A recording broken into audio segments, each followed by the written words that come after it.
Okey, pada hari ini saya dah buat satu lawatan ke hospital Taiping, hospital yang paling lama di dalam negara kita, is the oldest hospital in the country. Dan pada keseluruhannya perkhidmatan yang disampaikan di hospital ini ada semua major kepakaran ada di dalam hospital ini, dan kemudahan-kemudahan yang boleh dikatakan mencukupi, termasuk MRI scan dan sebagainya. Dan kita dah mengadakan satu bangunan baru CSSD blok ini yang belum fungsi secara optimal kerana ada kekurangan peralatan yang mencukupi, dan beberapa dewan pembedahan yang sudah dibina, tetapi ada lagi 3 atau 4 dewan pembedahan yang masih belum dibuka kerana ada isu kekurangan peralatan untuk itu. Dan blok lama yang telah dibina pada 1983, itu blok A and B itu, kementerian telah memberi peruntukan 25 juta ringgit untuk menaik taraf dan ubah suai blok itu. Kita dah bincang dalam tentang menambahkan bajet untuk proses itu. Ada keperluan tambahan mungkin 4 atau 5 juta ringgit daripada anggaran dulu, iaitu 25 juta ringgit, supaya ia boleh diubah suai. Dan bila blok itu diubah suai, mungkin di dalam 1-2 tahun lagi, beberapa perkhidmatan yang diberi di dalam ward lama di hospital ini akan dipindah kepada blok sini, dan kita akan ubah suai kegunaan ruang yang ada di dalam hospital supaya ia jadi lebih selesa kepada pesakit yang ada di dalam hospital. Pada keseluruhannya, hospital ini mempunyai 602 katil, dan pada masa sekarang kegunangannya ialah secara baik, dan sambutan daripada penduduk di dalam kawasan ini kepada pelbagai jenis perkhidmatan yang diberi ini sangat memuaskan. Dan kita akan buat perubahan-perubahan yang diperlukan, dan mungkin di dalam jangka masa pendek, pelaburan yang kita kena sediakan lebih kurang dengan ubah suai blok A and B dan keperluan peralatan untuk blok ini mungkin 20 sampai 35-36 juta ringgit. So ini yang kita akan sediakan untuk meningkatkan lagi kemudahan perkhidmatan kesihatan di dalam bandar Taiping dan di dalam persekitaran dengannya. Okey? Okay, Dato', what happens now to the power mill poisoning in particular?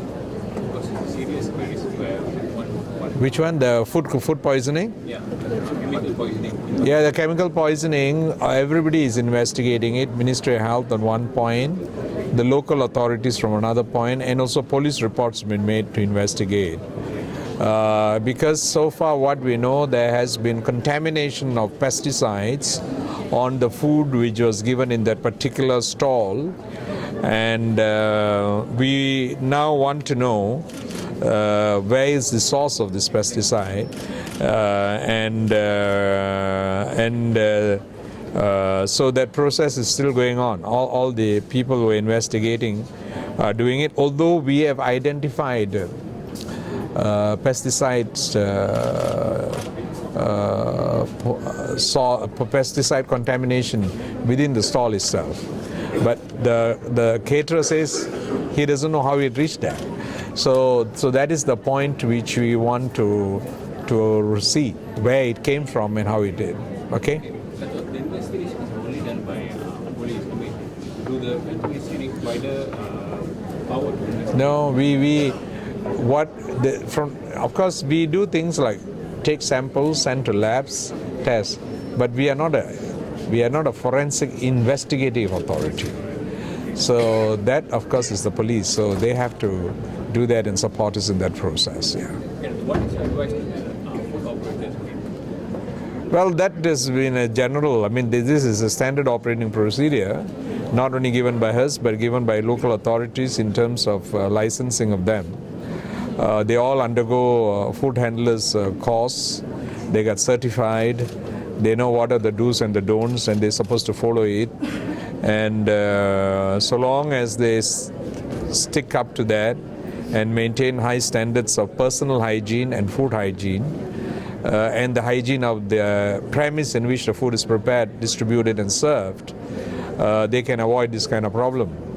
But having said that, we do occasionally come across issues among caterers, among canteens, among food supplies in different places where we come across cases of food poisoning like what we are seeing. Okay. Kejadian tapa ada. Okay, later. Kejadian tapa maklumat terkini yang saya ada, sampai sekarang jumlah murid yang telah mendapat simptom yang akibat daripada keracunan makanan ini lebih kurang 63 orang dan 35 orang dibawa masuk di dalam ward. 10 orang sudah balik ke rumah, masih ada 25 di dalam ward, tapi keadaan mereka di dalam keadaan yang okey. Ada yang beberapa yang telah diberi rawatan secara outpatient, dan kita dah ambil sampel daripada makanan yang telah disediakan di dalam asrama itu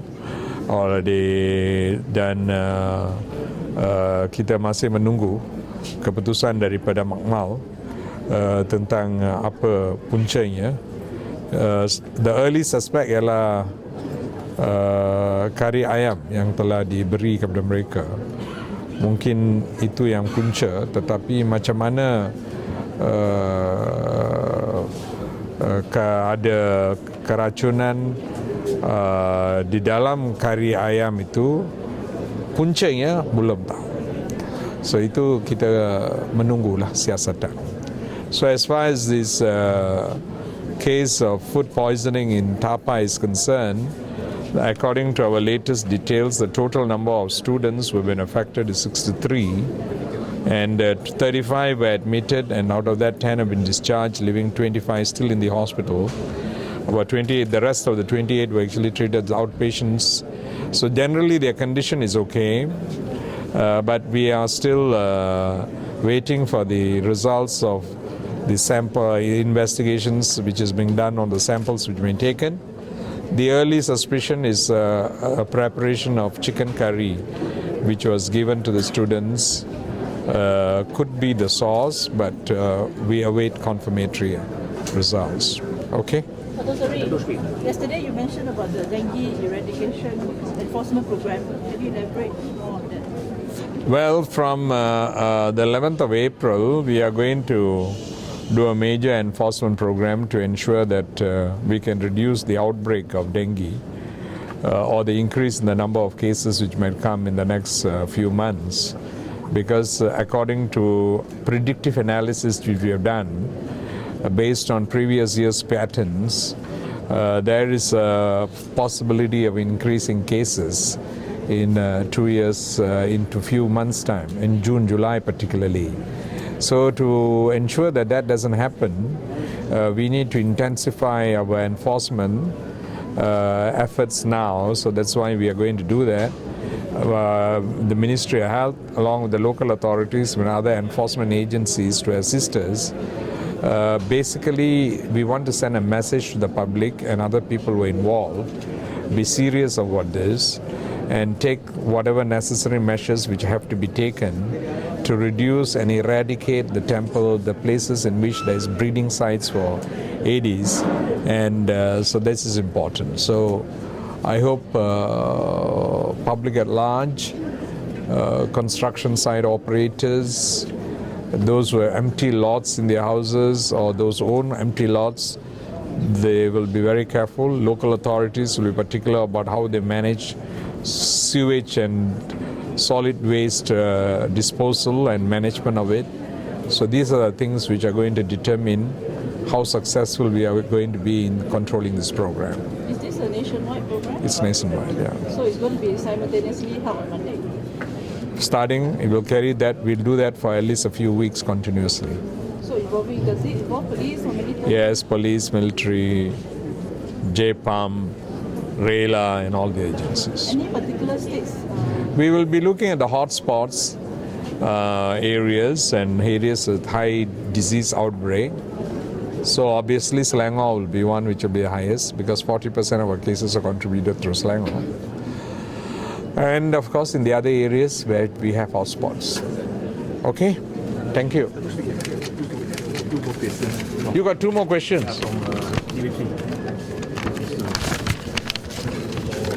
We and the Ministry of Education work together in quality of food supplied in school canteens, in school hostels, and we provide input, the knowledge input to them. Although the implementation authority is the school and the Education Ministry, so we give them guideline. What is the type of food which should be served, and how it should be prepared, and what are the monitoring mechanisms. We also assist the ministry in training their teachers and even others in being able to monitor the quality of food. So this is a continuously working relationship, and so that is something which is ongoing. And even though canteens have been recognized to be good and everything, we can get an occasional outbreak like this because the logistic process can be from anywhere. Could be from the point of transport, the person who supplied the raw material. So all of them could be responsible for that. Okay? Will the ministry be expediting the monitoring and checking of the No, that is being done by the Ministry of Education through their staff and through their teachers who are trained this process, and they do it on a regular basis, on a daily basis. So we support them in that process. We give them the knowledge, we give them the guidelines, we advise them what to look for. So that is how we strengthen this monitoring process. Okay.